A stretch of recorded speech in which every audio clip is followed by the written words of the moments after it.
So hello and welcome back to Climbing on Mount Sophia. Today, my friend Kendall is joining me. We've spoken before, and actually I had recorded that for a video for Climbing on Mount Sophia, and then I don't know what happened to that video, but I've not been able to find it since. So Kendall and I share a lot, I think, in terms of our backgrounds, and we had a wonderful conversation last time. So we're just back to hang out and chat. Yeah. And I was telling Ken, I listened to his last podcast episode. It was great. There was definitely some haymakers thrown, and that was really intriguing to me. And yeah, I mean, he brought up a lot of great points, and it's really interesting. So I thought I might start out kind of talking about some of those things. I got a few notes here. That's yeah. Absolutely. Yeah, and obviously, we just don't come from his background, being, Indian, and yeah, just the way of thinking and their culture, so foreign. So it's really good to see that perspective. One thing I talked about was like power versus authority over the land.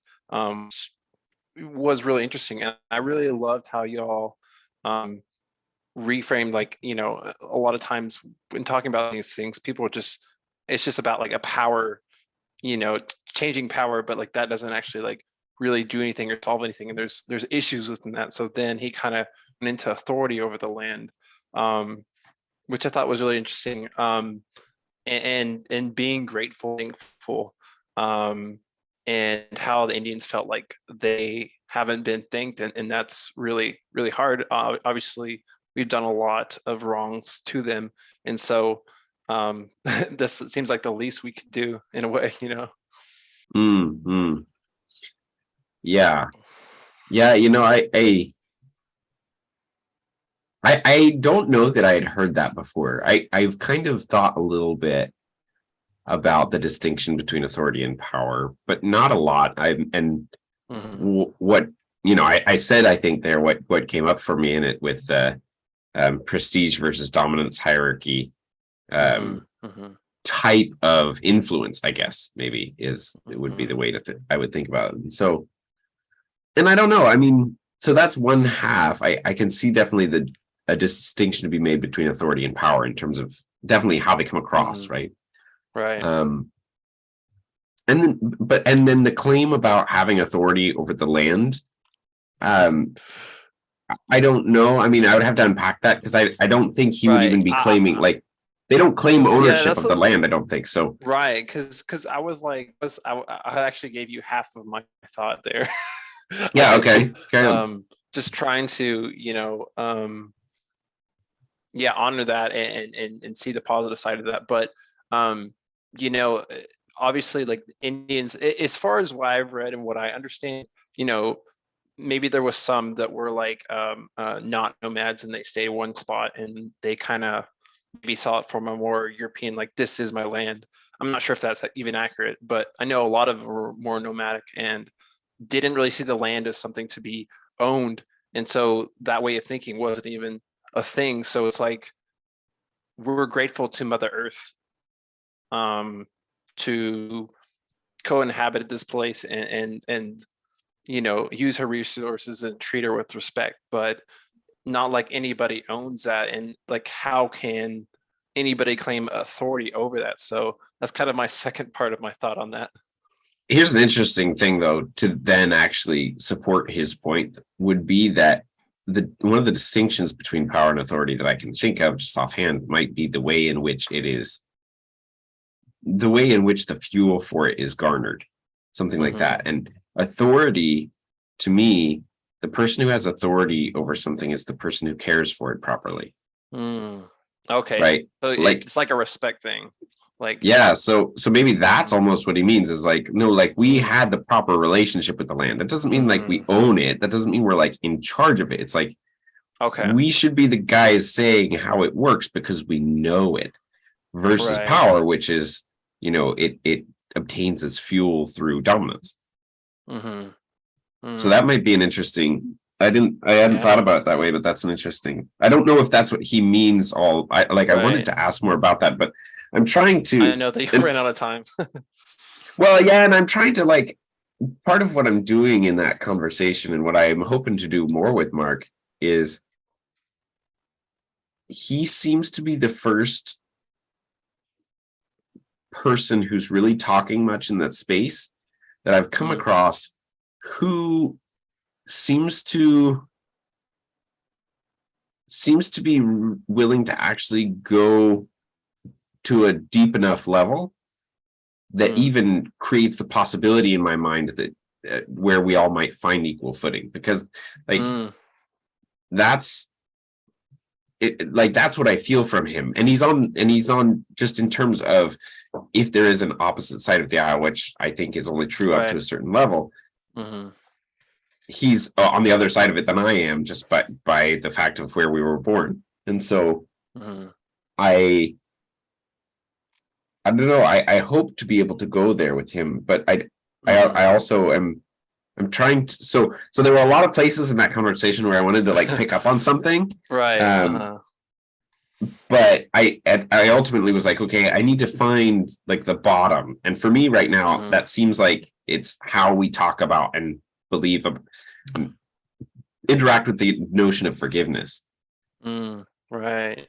Yeah, because I mean, it's like you can talk about theology and thinking about things, but then there's just like, hey, man, there's a lot of hurts and there's a lot of wrongs, and maybe the most important is just rebuilding that relationship and the understanding and forgiveness. But then again, beliefs are all interwoven in that at the same time. Yeah. Well, and I think too, it's almost like a matter of, I think a lot of the cultural conversation gets stuck at the level of events and the historical narrative, right? And it's like everybody wants to argue about who was right about the event, but like that kind of like historical events, for one thing, everybody has a different perspective of them, even at the moment the event happened. And if they're a long way from it, like, so, and I don't like, so that causes problems for one. The other is, you have all kinds of myths bound up in it, right? Like he's very clear in his, articulation of the mythology of the US. And of course we have mythology. Everyone has mythology. And so, so it's like, okay, we shouldn't, this is the wrong level to engage, because and also, even if we get the event perfectly right, it's like, okay, yeah, you guys were the assholes. Now we finally know that. And it's like, okay, now what? Right. So, so I'm like, okay, so let's go past there. Okay. So past there, now we're talking about theology. Fine. But that doesn't seem quite enough. Like we need to go, well, not that this is out of theology, but we need to go into like an ontological place where we can actually like ground out in something. Right. And I've even had this problem because, I don't want to skip too far ahead, but talking about Jesus and, there's some haymakers there. And I even have this trouble. It's like talking with some Christian friends and they're like, Jesus and the cross, that's like the foundation. And I was like, but what does that even mean? Like people have had different views on that, and I have different views on what that is than you. So I'm like, my foundation kind of is like God is love, but like what does that mean? It's it's totally. just it's so funny these days. Totally. And I mean, again, I don't want it to sound at all or seem at all like I was trying to lead Mark anywhere. It was more just like I didn't want to, every place we were going, I didn't feel like I had anything to say. Right. And I think that's the thing for me is like, I've had all kinds of, whether I've actually had the conversations or I've seen other people have them. I just feel like sometimes we end up going around in circles, arguing about things that it's almost like it's not even like we have to ground out in something that's, ultimately real or something like that. It's just like we have to find a place where we really agree.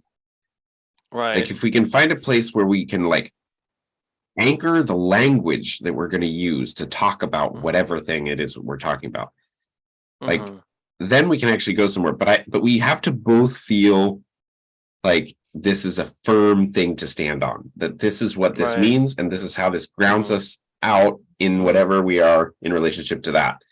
And so I think that's because obviously, like, like you're saying, right? You can be like, oh, okay, yeah, Jesus on the cross. Great. Well, to you, Jesus on the cross means you say a prayer and you go to heaven when you die. And to me, Jesus on the cross means something that is like, I can't put that into words. Like, it'll take me a year to talk about what I think Jesus on the cross means. Right. Yeah. I try to think about it. I think acknowledging each other's, perspectives, stories, and narratives is powerful, and just being empathetic and hearing that out and be like, whatever hurt you have, like, I'm sorry for that, and I'm here to listen to you and to try to, we're both looking for a way forward, to be in community and figure things. So it's like, I think, the past is helpful insofar as trying to acknowledge the hurt felt, and whatever, how much you want to agree with the narrative or not, maybe that's a secondary thing, and so then it's like, okay, how can we build relationship from here? And but the cool thing is, like, I think if you listen properly, if you actually listen properly and actually show agape properly, when someone's, because we always start at the narrative level with each other, right? It's like, how are you doing today? Well, today I'm doing fine, or my car broke down, so whatever. It's narrative. And then it's like, but if you listen really well, especially when somebody tells you they're hurt, I think I have this notion that, and it's not exactly mine, but the sense that when you really listen properly, you actually participate in the other person's experience of reality. And that then you almost necessarily will end up grounding out in some place that you agree, because you're not, like, you're just going with them. And eventually, right, if you just go with whoever, wherever they want to go, then eventually you're gonna, find something. yeah, I agree. And I mean, I keep thinking psychology because that's what I'm doing in grad school and counseling, and that's what counselors meant to do, is help lead someone on their own journey, their own conversation, where they're at, and them lead them to to their ultimate goal, their truth. But I think me and you would both agree that, like, lead them to their truth ends up being a universal truth between people that can build bridges, instead of collapse them. Yeah. Well, wait a second. Yeah, So you're saying there that if you end up going deep enough with anyone, because that's a profound point. Say it again, if you don't mind. Yeah. So what they say in counseling is you're supposed to help lead them to their truth, which is like to their healing as well, and just like not gaslighting their experience, whatever. And so, if you like think about it from conservative Christians, like, their truth, that sounds like relativism. Oh, sure. And so there's like, that's bad. But it's like, I think that if someone continues down their truth, in their healing, it eventually, I think I guess if it's like down a path of love and healing and stuff like that, then it's going to end up in a universal truth between people, where you can agree and you come together and heal and grow. That's my belief and hope, I guess. Where do you think that is? Well, I mean, I think it's like the universal principles of, forgiveness and love and fruits of the spirit, all of these things. I don't know. Is that an answer at all? Is that just really vague? Well, I guess I'm just thinking, like, because if it's like, if they're going, and I guess they could go down the road of more negativity and alienation, and so it's like, that's not a path of truth, and that's not a path of healing. So I guess, Mm, the counselor, you know, it's like, well, we're leading them, but we're helping them lead them. But I guess if you were to be honest, it's like we are trying to direct them down a path of love, whatever that is. And so totally, it totally. is we are steering them to a certain degree. Yeah, Um, yeah, yeah, yeah. Like and yeah. So you have to qualify it if it's like a path of healing. right, right. I guess what I'm thinking of is like the.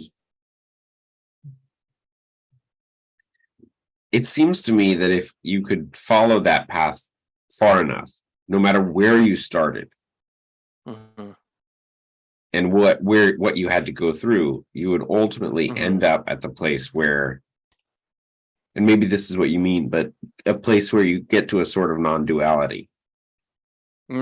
Yeah, Like, yeah. I think it's like shared experience. Like as an English major in literature, it's like, oh, you can find Joseph Campbell or Carl Jung. You find these patterns, you find these reoccurring human experiences, and no matter the story, there's still going to be those same types of human experiences, and then people can relate in those experiences, even if the experience is different.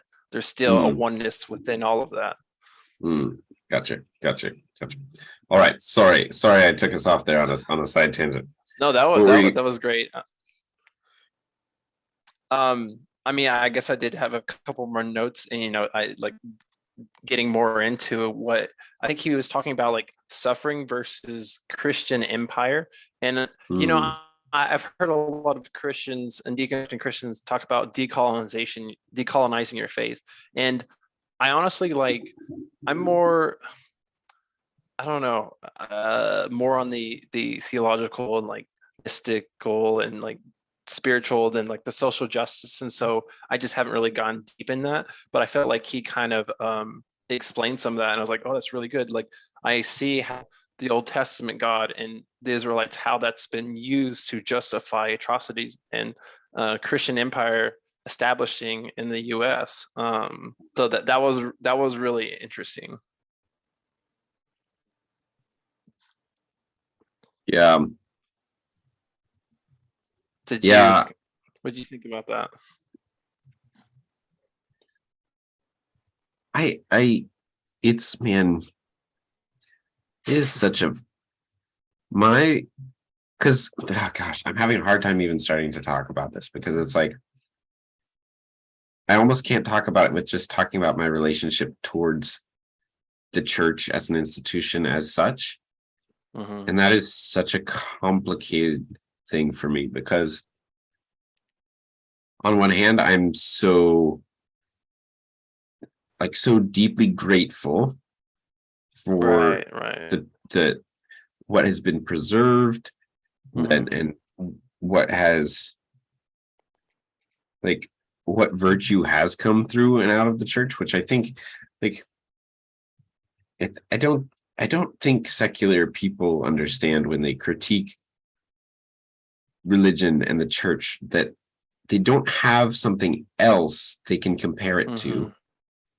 They don't Right. compare it to anything real, right? Like if you don't have the church, you just have barbarians, right? And if you want to go read about what that was like, go read about the Assyrians, Hmm.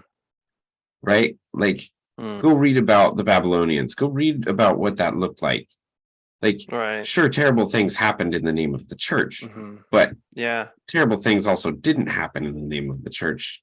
Well, yeah, In Go ahead. to your point, obviously, it's like, yeah, obviously America, was established on, terrible ways of treating Native Americans and colonization, all that stuff. But it's like, so has the world been forever, um, Yeah. and the church has advanced a lot of things, like in England with like slavery. And of course it was a different path here. It took longer, whatever. But there's so many things. I don't know if you've read Dominion by that big history book about Christianity and how it kind of Mm, advanced. Tom mm-mm. Holland, yeah. Oh, you haven't? Okay. I've heard about it, but no, Hmm. I've not read it. Okay. Yeah. Well, and I And like don't he's know. I want to point out one thing, just that you know that argument of saying, it's true, it is an argument that I do make, of saying that, okay, yes, sure, yes, we did this here, but everyone's kind of been doing that everywhere. It does not mean like a throw up our hands and like, oh yeah, it's fine, you guys, like, you know, we don't owe you anything. That's not what I'm trying to do with that. I'm just trying to say, like, again, we have to ground this somewhere. We can't just compare, you know, what has been done in the past to what our values are now. We can't just be anachronistic about these things and just, you know, place expectations on the past that are totally unreasonable based on what had come before that, because we're all standing on that. Like we're not separate over here, you know. So and so yeah, it's not an attempt to disregard the suffering of the victims of all of history. It's actually an attempt to like make it clear that there have been victims for all of history. Right. So anyway, I just want to put on that caveat, because I think a lot of times people make that argument so that they can be flippant toward the suffering that they have caused in the past. Right. Yeah, for sure. To try to talk about both sides in that balance. Oh, I guess one thing, because in talking about suffering versus Christian empire, I felt like he was saying something about like, you know, we're trying to pursue suffering and not as a sort of versus a Christian empire.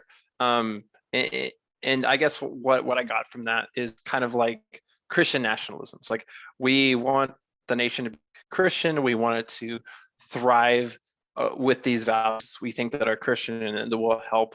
And obviously, we've seen the dark side of that. But at the same time, I don't know. It's hard to like flesh out, but it's like obviously we want society to grow and thrive, and we want it to have these values of Christianity that we think are really good.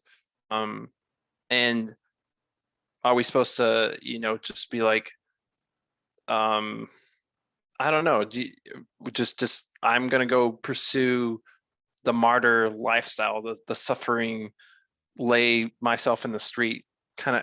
Do you know what? Does that make any sense? Yeah, I guess let me restate to you what I hear and see if it works for you. It's something like, if I actually believe this is true, I'm going to want it to be a part of the authority structures that are above me, not just simply, you know, trying to act as if I am, you know, a nothing in the world simply because I believe in something that's true. Is something like that? Yeah, like I guess, yeah, kind of like individual versus like collective. Like, you know, I definitely think that, you know, we start with ourselves and individuals and what we can do, but in this day and age, we do have a little more agency and power to start communal and social justice type of change. And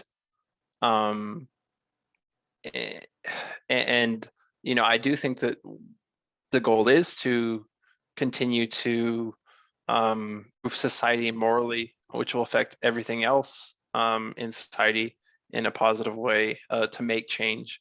Yeah. I don't know if that helps any. No, yeah. I hear what you're saying. I think, you know, again, I kind of have to go back here to the whole like complicated relationship with Christianity, because it's complicated as such, right? It's like, I think Mark, I'm interested in the point that he makes about basically the whole thing going off the rails when Constantine with the Constantine event. Yeah. And there's a way in which I think you could make a very real and reasonable argument to the effect that all of the things that you say might badly bother a modern Christian about the world are a result of that decision. You could almost trace them back there. Right. I think. Not fully, but in a lot of ways, because you know, Christianity as if you want to call it an entity, took over the Western world in a really powerful way, and it's not as if the Western world suffered because of that, clearly. Although I guess that depends on which angle you look It's from. both. It suffered, but it also did a lot of great things. Yeah. Yeah. So I like, for me, if and when Christianity is going to be implemented well, especially in the collective level, it is because of bottom up emergence and never top down. What is that? Bottom up emergence in terms of, like you were saying, starts with the individual, never top down emanation, right? Like, if we have a society that is run that supports and runs on Christian values, that is only true to the degree that society does not force other people to abide by those values. That's great. That's actually my next point or next thing to hit on. That's really good. So he's talking about Jesus, and man, he definitely threw some haymakers there. I will say that I think there's one point where I just definitely disagree with him, and that's about Jesus following the law, because sometimes he'd be like, he would say, you have heard it said, but I say this. And so he would change things, and he didn't follow the Sabbath. He did a lot of things that were against the law. So I think that he did different things. He kind of, sometimes he followed the law, sometimes he kind of like half followed, sometimes he totally didn't. So he was all over the place with that, I guess. But I definitely disagree with him there. But he was a Jew, and I haven't studied this, but his points about how he treated Jews versus non-Jews, I can't automatically discard that, disprove that. I was like, wow, I've never heard of that. That's really interesting. So I don't know if you've done any study, if you had any thoughts on that at all. Yeah, I mean, that was new for me. I'd heard him say it before. I knew that was part of his kind of thought, but yeah, I don't know. I mean, some of the things that come up for me are like, it's not at all clear to me that what Jesus meant by avoiding sin and what it means for Jesus to be perfect meant being perfectly moral, especially in the way that we think it does. Or not, moral is not the right word. I'll say he struggled. Well, not just like, I think it's that it's not about rules, right? Like, that's one of the fundamental points of Jesus coming was like, it's like the spirit of the law. Yeah, like, it's not about the rules, man. And that's literally like, I mean, at least in the way that I understand what sin actually means, what that word actually means, is that it's literally not about a rule, because to sin is to, misprioritize your attention. Right. And so I think of it like as in health. Yeah. Like what's healthy for me, and then what's healthy for everyone else. And what's like, in the short run, I might want to eat some candy, a silly example, but eating healthy in the long run, that's going to be more healthy for me. And then thinking about the greater collective, like, hey, maybe it's not such a bad thing if we eat less meat, and that'll help with the animal population and the earth. And those are some, silly examples, but I think you get my point there. Yeah. Well, and like, those are good examples of actions, right? And even the ambiguity that can show up in taking action in the world.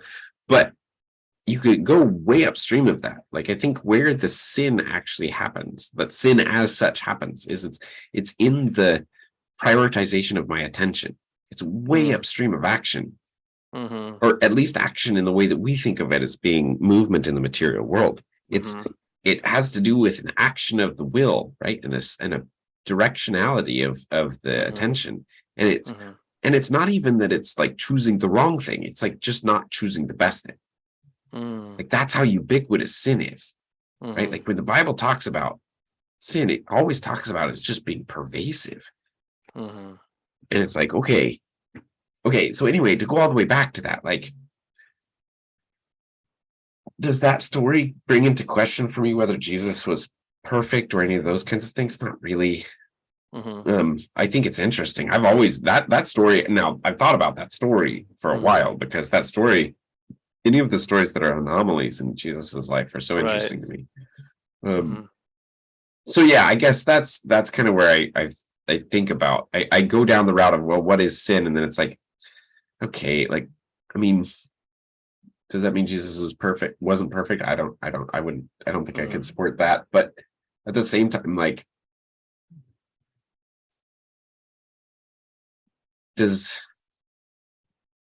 I don't know, like, again, the anachronistic side of me just starts screaming Right. with some of that, because it's like, Uh-huh. man, we're just about to talk about how the shift for Peter to move across Right.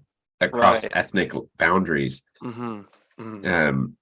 to affirm everyone's equal validation in the sight of a universal deity is like, dude, that's That crazy. changed the world. And also it's like, if Peter was Jesus' disciple, it's hard, and all the amazing things Jesus did and all the good things he said, it's hard to imagine and believe that like Peter would have gotten it better than Jesus did, you know? Well, it's certainly the case that Peter doesn't want to, right? Like, he Right. has to have some pretty crazy experiences in order Well, to. I guess Paul is kind of the one that helped bridge Sure. that. Yeah. Yeah. But I think it's just that, like, I don't know that necessarily. I don't know. Yeah, maybe that's all I want to say about that. Right. Yeah. It's a hard one. I have to like look into it and think about that more. I was gonna say, because I've thought about this before with Jesus and like social justice, and how, people look at Jesus, like the social justice way of looking at Jesus. And um, it's like, man, he, healed the sick, he did all that. And but at the same time, he didn't do the social justice that people wanted him to do, which is, take over the Romans. Let's restore righteousness this way. And Jesus is like, no, I didn't come here for that. It's not about that. But I feel like there's a middle ground, as far as like, I think that, he, like he didn't even, like, there's language in the Old New Testament about like slavery, be slaves to Christ and blah blah. But it's like, I think Jesus, like, he's like, yeah, obviously slavery is like wrong, and I don't want slavery, but he didn't really talk about that. I think that he laid the groundwork for things to change that way over time in a peaceful way, and he just knew the best way of peaceful ground up change, or what the wording you used. And so he's like, I just am not speaking about that because people are not ready. And that's part of kind of him saying to disciples, you'll do greater things than me. Because it's like, I'm laying the groundwork to help people shift their mindset to then make these changes. But if I just say, hey, slavery is wrong, you need to get rid of it right now, that's just going to cause, he understood how he had to talk in that time period. Yeah. Yeah. I mean, I think if you like, I think that's probably right. Like, if you take every time there's maybe like a true theophany or revelation through a person, it's something like that, right? It's some kind of seed that is meant to sprout and grow something out of it. And if that's the case, then Jesus is kind of the ultimate of that. And so, yeah, I mean, that would be an interesting way to think about that story as well. And I thought about, I think this came up for me, is that just that, like, well, maybe if Jesus does that, it throws something off with him in relationship to his ministry or something. I don't know. And I'm not trying to just, like, I don't need to give Jesus a pass here. I don't. I mean, and Mark's point is well taken. Like, it's I think there's, at the very least, it's very easy for people to find some kind of unconscious, I don't know, so just unconsciously feel a little bit better about their own kind of internal racism issues by reading that Mm, story. That's possibly true for sure, especially if you right. read it in there. Right. Yeah. Yeah. It's easy for us to, put our lenses on Jesus. It's always Yeah. a challenge and mystery to really figure out what exactly he was saying, what he meant. But it's fun. It's part of the Yeah. journey. Yeah. One thing he really talked about that was really interesting. He was talking about common memory at the end and how I think what he said was, you correct me if I'm wrong, common memory is what builds community. And I just think, well, I think that's one thing that's making it really difficult in, we'll say, America, and that, we have the great deconstruction movement, and we're having so many different ideas and perspectives. And I think that our common memory is like just getting obliterated, and it's like I see the good in that. Like, there's a lot of bad narratives that we need to like break up, but how do we move forward in finding the common memory? And maybe this goes back to what we were talking about at the very beginning. Yeah. Yeah. Identity is bound up in that for sure. Yeah. I don't know really how I feel about that statement to start with. Mm-hmm. Mm-hmm. I've been working a lot with John has this, I don't know quite exactly how to say it. Notion seems like too shallow. Mm-hmm. Belief, I guess, that narrative cannot be fundamental. John, like the Apostle John. Vervaeke. Sorry, no, John Vervaeke. Okay. Yeah, sorry. I he's in my head so much that I just refer to him as John. Okay, remind me who he is. Like, what is he? Oh, sure. I forgot. Have Sorry. you not watched his series and stuff? I haven't. I've listened to some of your podcasts. We'll get into it in a second, but I'll be honest, and I sometimes struggle with the way you talk, and then your conversations with other people, and the way I think is so different, and so it's just hard for me. So totally. Oh, wow. Yeah. So I apologize. I have thought this whole time that part of what we shared in common was kind of the Vervaekian vocabulary, and so that's part of why. I mean, that's a huge part of how I talk the way I do, or why I talk the way I do. So, yeah, I apologize for that. You're fine. We'll get into it in a second. Go ahead about John. No, well, no. We should just back way up now, because that's what I'm going to say has no bearing if you're not. Okay. Okay. Well, I guess. Okay. So it comes across to me that you're just like a very philosophical dude, and you're what do you do for work again? Something like, I work as a physician assistant.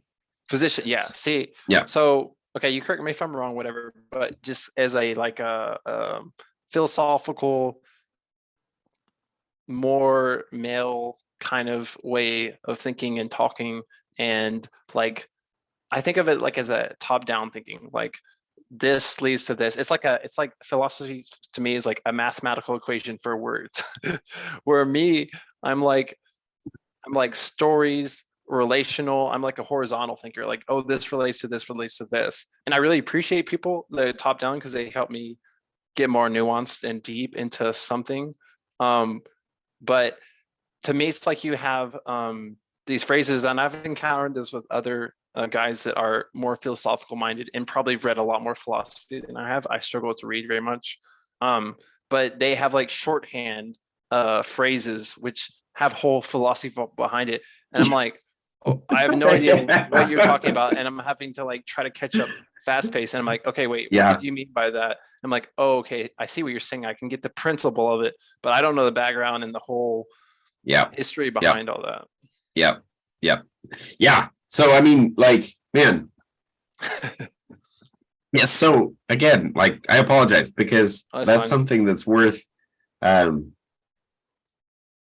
mean, because language is only so as good as, its ability to be transmitted and picked up, right? Mhm. And so you're exactly right. I refer to a word or a phrase, and behind that is this huge, structure, and it's like, Mhm. well, if you don't know what that means, then yeah, you're going to be quite lost. So I Mhm. apologize for that. That's by no means an indictment of you. We No, yeah, spend our time that's differently. fine. That's fine. Yeah, would you like me? Yeah, I guess it's like, what do you say about that? What I okay, I guess I'll go into my next thing, which it relates on about epistemology, which I Mhm. have to like look up to remember, like, what does that mean? Because I hear all these words and it takes me a second, like the way of knowing about things. And I Yeah. think that our whole what's like the meta part of the every conversation is like what is truth and how do we know it? So it's been a part of our conversation this whole time, but uh and that's been something I've been thinking about. And when I start my podcast, that's going to be one of our first episodes. And Sure. Yeah. How do you think about it? Where are you at with it right now? yeah, man, okay, to articulate it. Obviously I think that meaning is beyond words. I think words are dualistic in themselves in the intellect. Um, but it's the way we communicate, it's the way we interact, it's the way we have community and relationship. So we have to engage in that, obviously. um but I'm a big mystic fan, and I think um you know it's experience, but then experiences can be misunderstood at the same time, and you can have like bad experiences and you'd be like, that's what the truth is. So I see how even that can be like perverted. And so it's like, man, it's hard to articulate, but it's like the experience of love, I guess. And I guess it's like you kind of have to put your foot on somewhere, like a faith, be like, I think the ultimate reality is love and God is love. Mm, And so whatever that is, I'm going to lean into that. And I think there's intuition and the somatic resonance was kind of the same thing. And that's, to me, like intuition, inner knowing is the same thing as like Holy Spirit. um mm, and that kind of leads me to truth, but at the same time you have your ego. And so I think it's like as you awaken, as you uncover your biases and your trauma and healing all that helps make you a clear vessel to then be able to um feel your body, feel your intuition, hear the Holy Spirit more clearly, and lead you to truth more. So mm. that's kind of how I think about it. Totally. So for you, would you say that then is the truth somewhere you can ever really get? Or is it that because you talked about it, and it almost sounded like the way you were talking about it was like a dynamic thing. Yeah, I think that I think it's okay. Master Eckhart has a prayer. I pray God to rid me of God, and that's Hmm. like, you know any image we form of God is going to be incomplete. It's going to be an image of God. So, Hmm.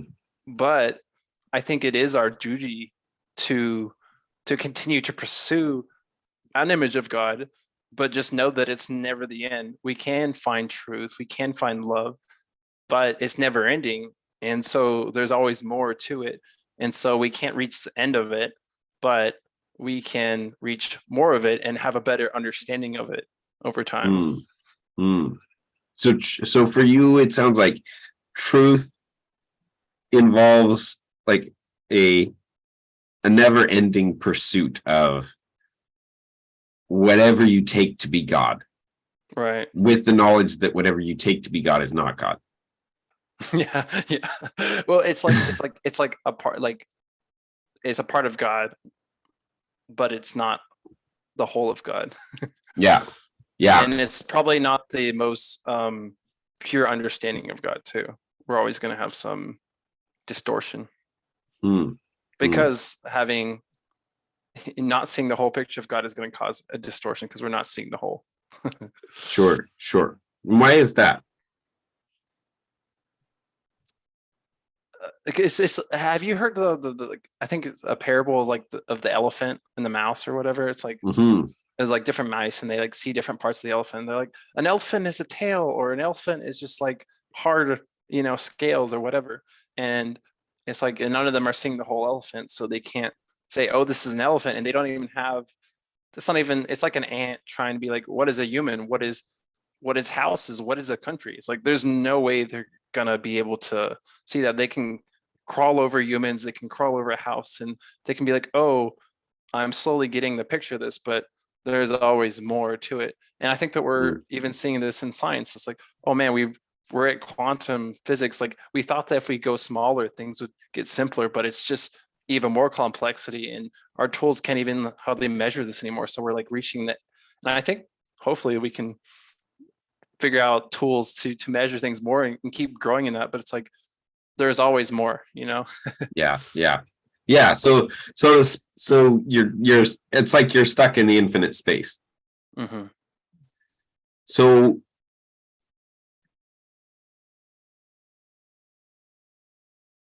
a word that I would use for that is combinatorial explosion. Say that again. Combinatorial explosion. This is a Okay. Vervaekian term Okay. for how everything is like if you just try to, if you were to sit and calculate what's the best decision for me to make right now. Hmm.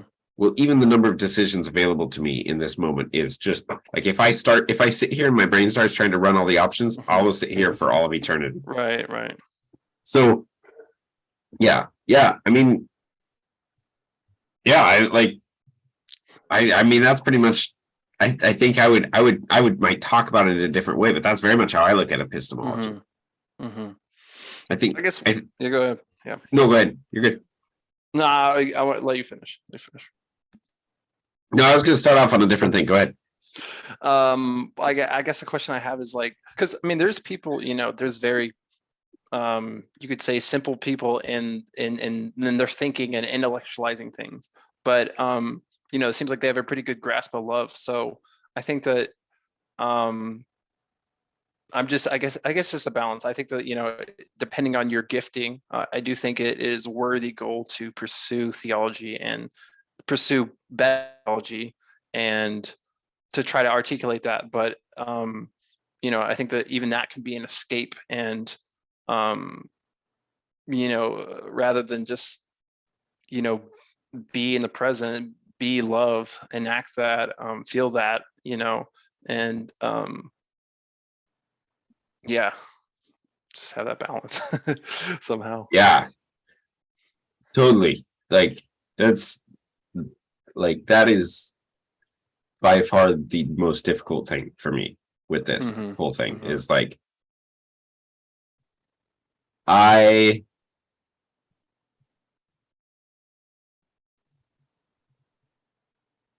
really have trouble sometimes not coming down out of my own mind. And it's not because in my mind I'm doing it's funny because it's like what I'm doing in my mind is like exploring space, exploring idea space that's beautiful and helpful and exciting and like or like trying to work out things for the good, right? And it's like it can be really fun, but it can also, man, it can really take you out of your own life. And so like it's been this whole journey of becoming a father recently has been like just a wild thing trying to get that right because it's wisdom that you're after, it's not knowledge. Right.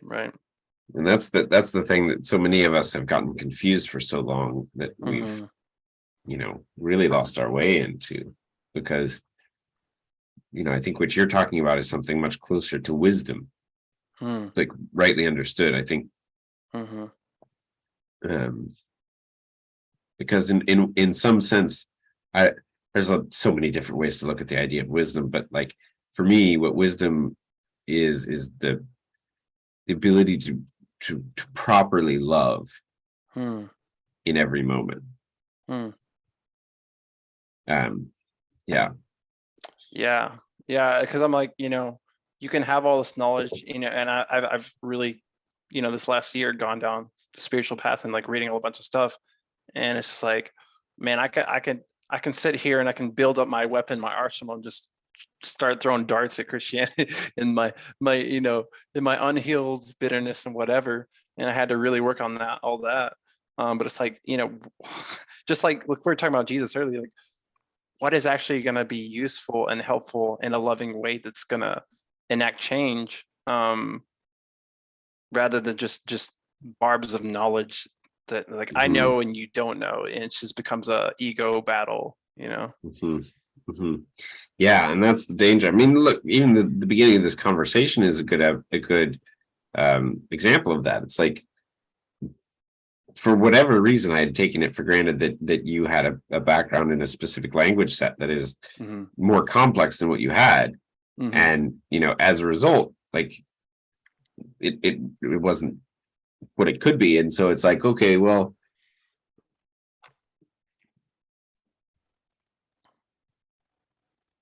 yeah, you could throw barbs at me, like, you don't know this philosophy, you don't know this history, this background, so you don't know, and I know. Yeah, well, like the funny thing with that is, like people have done that at me, right, in different at different times, and my like, I'm not anything as a philosopher, right? Like I've just read a lot. I mean, I've internalized a lot of John Vervaeke, so that's most of it, because he is unbelievable at this stuff. But like, it's mostly John speaking through me, so it's like kind of a perverted version of John, because like I'm not nearly as good of a right. I don't understand it nearly as well as he does. It's just so perverted isn't the right word. Obscured, distorted, distorted. Yeah, that's what I was saying for. But anyway, so but I think that whole game, is that. So John makes a good distinction. This was when I first got introduced to John on Jordan Peterson's podcast. This distinction was one of the things that really got me interested in his work, is the distinction between Phileia Nicaea and Phileia Sophia. And Phileia Nicaea is the love of being right. And so it's adversarial, and it's like this, right? It's the throwing darts at it's sitting over here and looking over there and being like, try to pick this thing apart. Yeah. Whereas Phileia Sophia is about the love of wisdom. So it's about learning. It's about loving to learn, and loving to.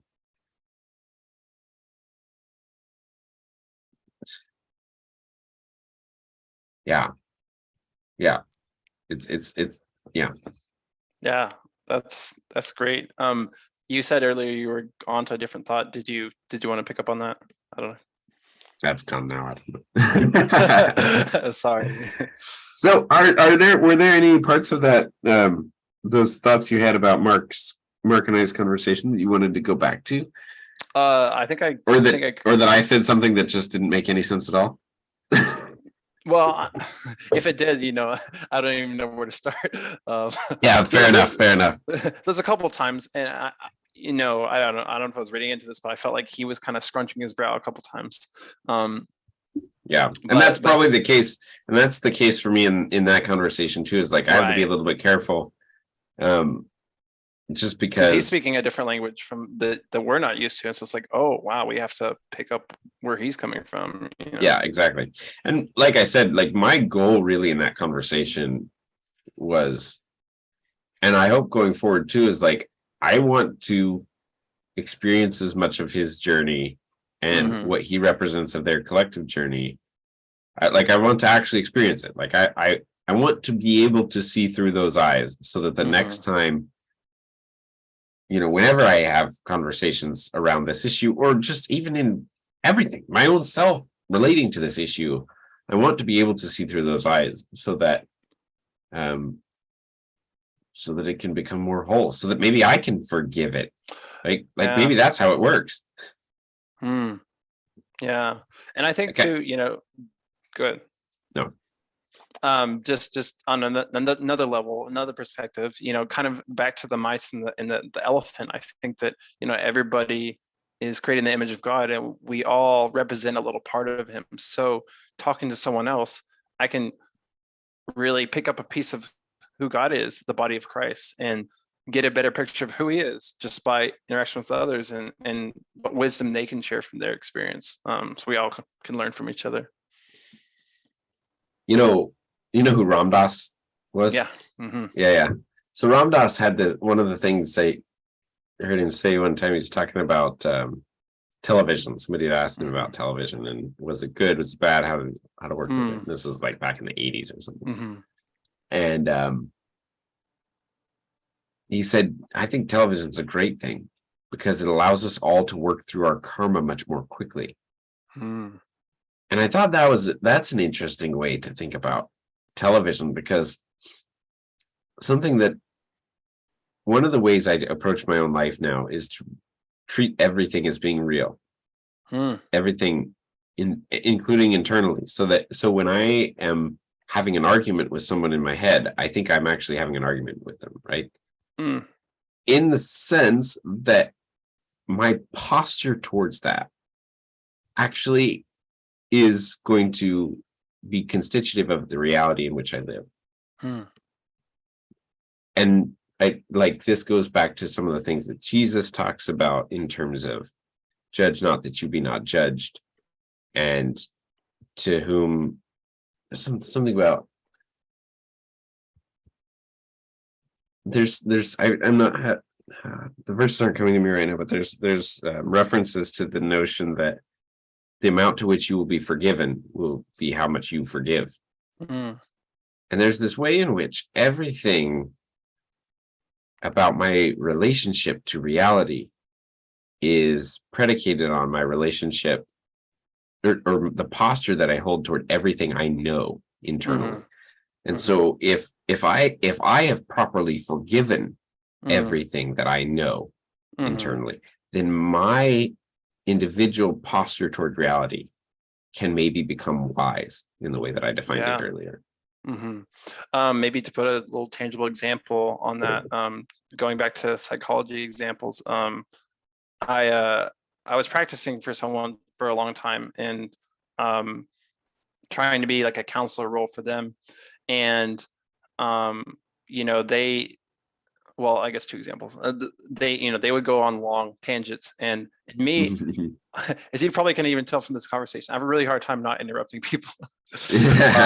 I have thoughts, and boom, it just like comes out. And I think part of that's like anxiety, because I'm like, oh, I'm going to lose it, blah, blah, blah. But, a big part of being a counselor, and I think just being empathetic and having a wise conversation relationship is sitting with someone in their thought process, and not, I have this thought and goes off here, this thought here, but I can be like, okay, I'm going to release that. I'm going to release my narrative, my perspective, my ego, and just follow them, and keep coming back to the present whenever I have these rabbit trails. And then at the end, respond or from the heart. And maybe I had a thought of like, oh, I could go this way or this way, but it's like, what is needed in the next moment in this reply that's going to help us stay on the same trajectory, same line, instead of taking them off, like way off on your own thing. Where can you connect in this? And also too, especially, if you're having conversation and it's a combative one, and it feels negative and you feel defensive, and you're just like, you start thinking of all these defense, and like you said, like having these thoughts in your head. I think we do it all the time. I do it all the time. Like, oh no, I know that there's going to be a confrontation in the future with me and someone else. And so I'm like, what can I say that's going to like be an excuse for me? What can I say to defend myself? All this stuff, I'm playing out all these conversations. It's like, man, it could be so bad, instead of just be like, having a posture of humility and be truthfulness and honoring their perspective and as well as mine, and trying to see God's perspective. That, yes, but think about what you're doing in that time, right? Like how much, not only mental resources that you're wasting, because that costs you something, right? Like every moment in time is a fraction of the reality that you will experience in your in your being, right? And so when I'm right, so in that case, let's take this that you described, right? You're playing out the future confrontation between you and someone else, which we've all do this. I do this all the time. It's so awful. I hate this. This is the worst. But like you know, it's almost like you're in some kind of judgment hall, right? And it's like, you know, God's up there waiting to judge you, and you're on one side and they're on the other, and you're like, right? And it's like, okay, first of all, it's never gonna come. Like, this is a person from high school. You haven't seen this person for 15 years. You're not going to see them, and if you do, it doesn't matter. And so you have that aspect. So it's obviously a waste of time, but it's also like, well, what are you missing in that time? But also that now in some way becomes a part of you, right? Because every moment, every aspect of what is actualized by your attention becomes part of what you are in some way. And it's like, okay, so that just gets stored up as some kind of like angst and resentment and trauma, really. And you're literally taking the machinery that allows for imagination. And there's a whole really important sideline of the imagination versus imaginal, which is the improper and the proper use of that machinery. Oh, right. Right. And basically, in the short version is that the improper use or the imagination in this distinction is used to create fantasies to escape from reality.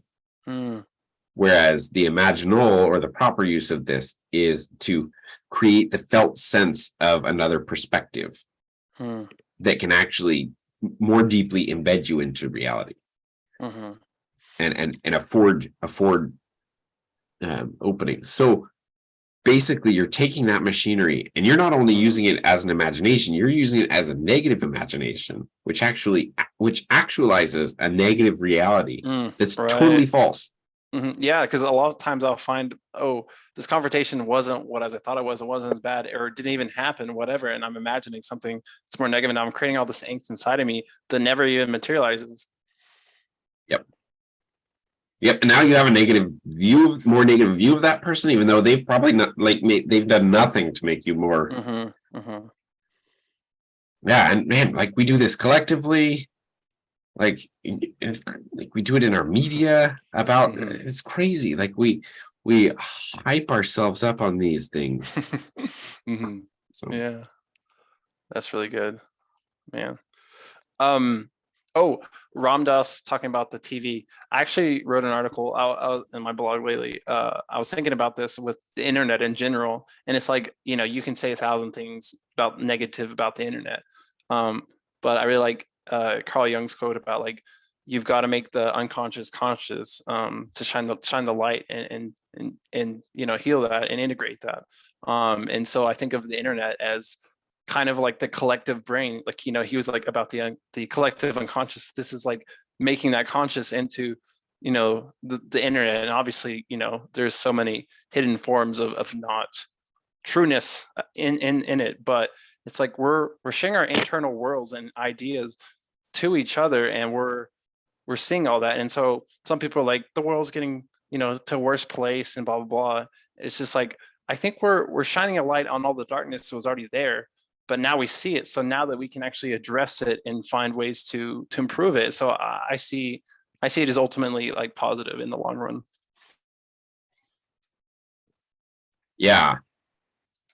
I think I think I agree with you. I would say that,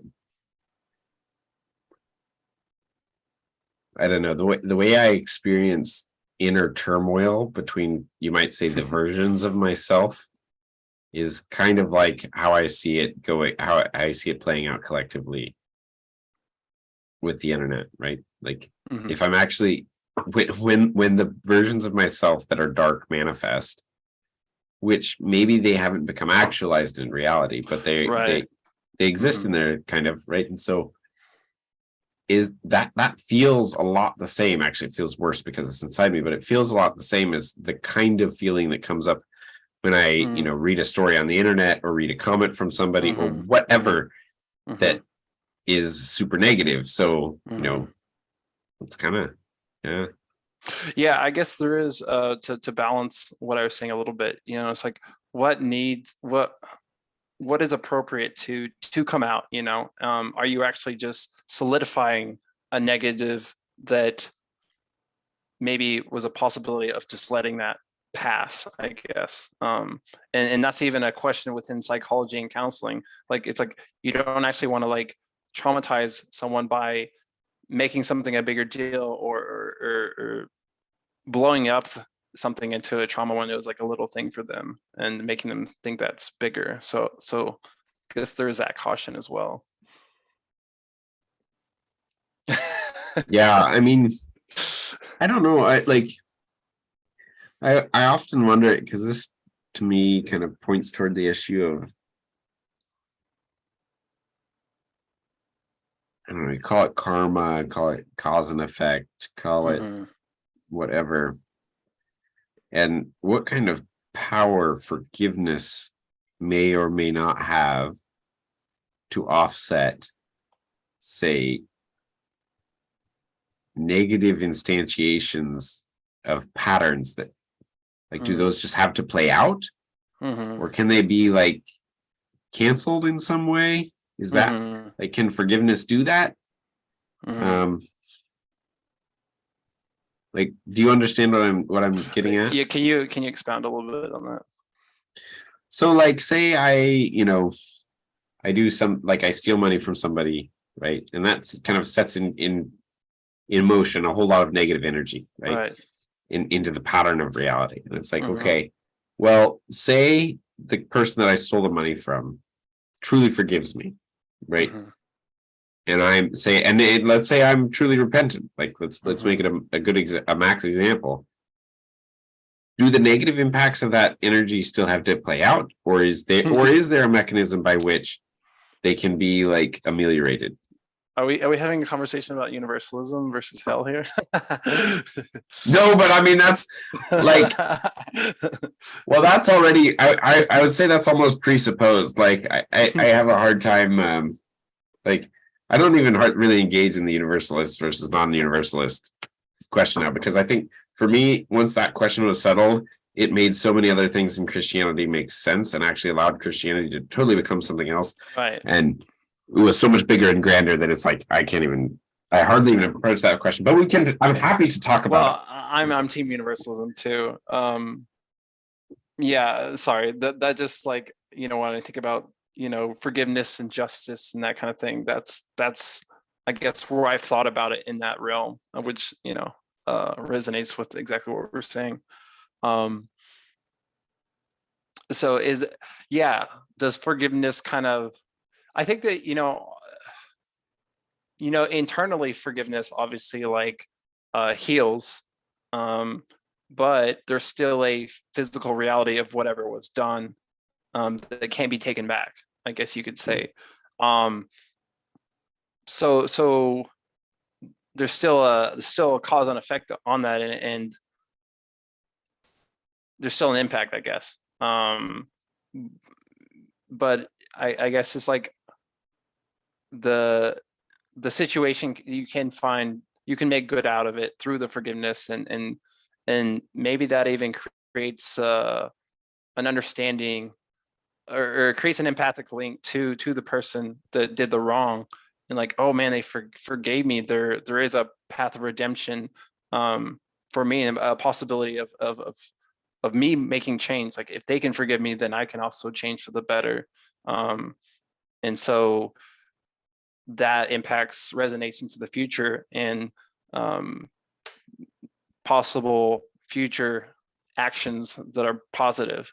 So it's like you can't, if I totaled your car, it's totaled, but future events can through forgiveness and all that can be improved. And so it's not a one-to-one correlation. It's like it shifts your ability to engage in the future too. Yeah. No, I think that's kind of where I'm at with it too. Is like, it's not like you can go backwards depending on if it's on the other levels, right? But if it's within you, then you can at least not act out the trauma in a sense. Right. Right. Well, Kendall, I am needing to wrap up here shortly. Hmm. Yeah. I've really enjoyed it. Sorry, I just kind of threw a lot of heavy, hard to answer questions out there. No, that's great. I mean, like again, like I don't think there necessarily is an answer to any of this stuff. It's more just like how do we relate to it? Hmm. Yeah. So Yeah. This was yeah. really great. Was there anything I barely even give you a chance? Was there anything you wanted to cover specifically or talk about? No, I mean, I was you had mentioned when you reached out that you had different things you wanted to talk about. So I was okay, great. And I think this conversation had a fantastic example of kind of, you know, paying attention to when there were disconnects happening in language and then trying to reorient and figure that out. It's a good exercise, and I think it's important.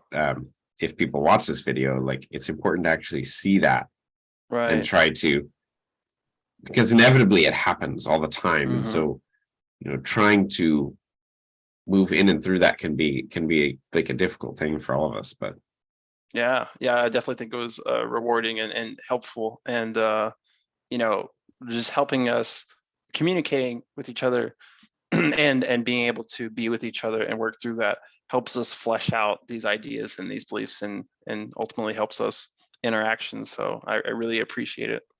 yeah, well, thanks for joining me. Yeah.